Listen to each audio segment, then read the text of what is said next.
Assalamualaikum warahmatullahi wabarakatuh dan salam sejahtera untuk kita semua.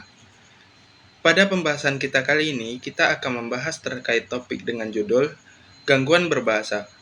Saya Iksan Akbar dengan NIM 2203010006 akan membantu jalannya presentasi kali ini. Manusia yang normal, fungsi otak dan alat bicaranya tentu dapat berbahasa dengan baik.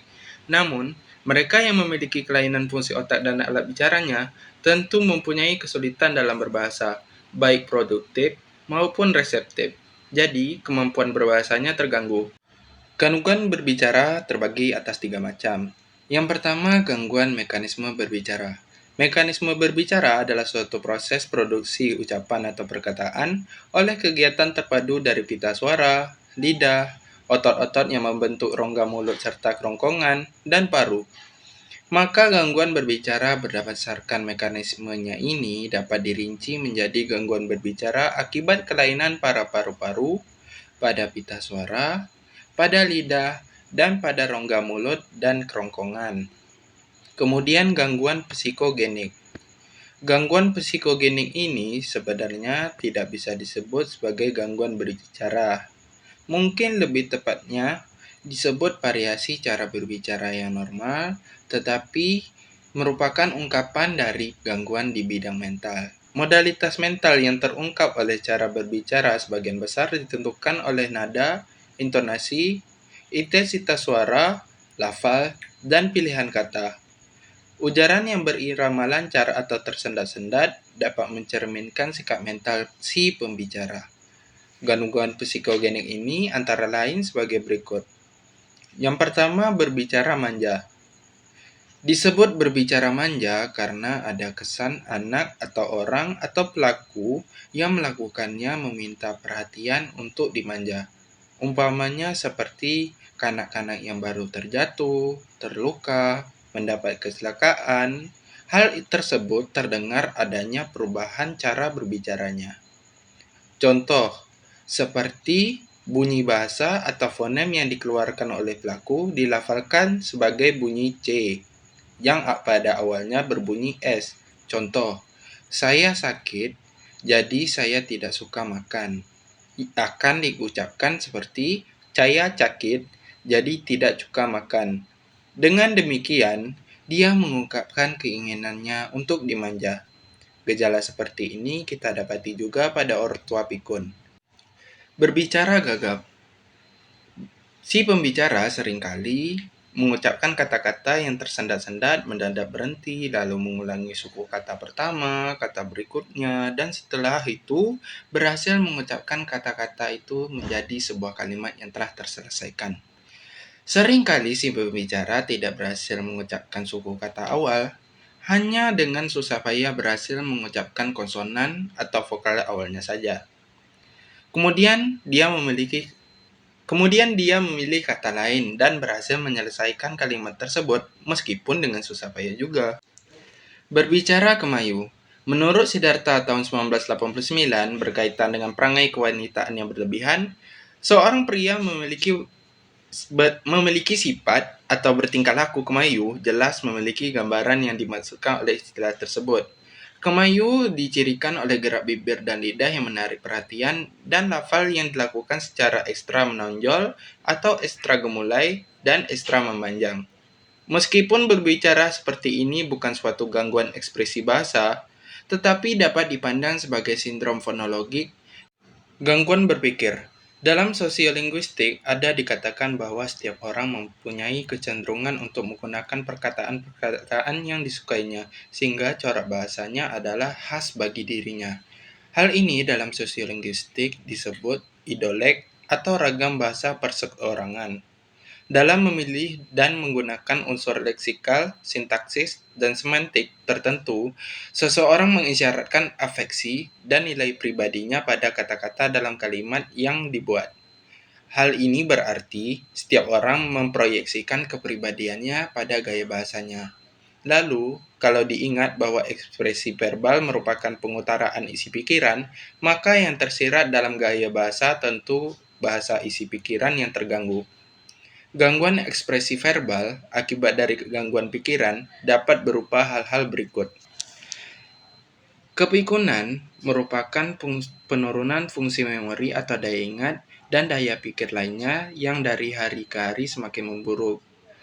Gangguan ini meliputi terganggunya ikatan jangka pendek, kekeliruan mengenai tempat orang dan waktu, juga gangguan kelancaran berbicara.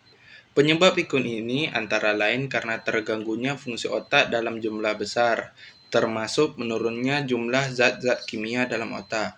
Biasanya, volume otak akan mengecil atau menyusut sehingga rongga-rongga dalam otak melebar.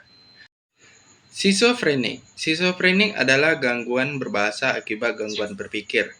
Dulu pada para penderita schizofrenik kronik dikenal dengan istilah skizofrenik word salad.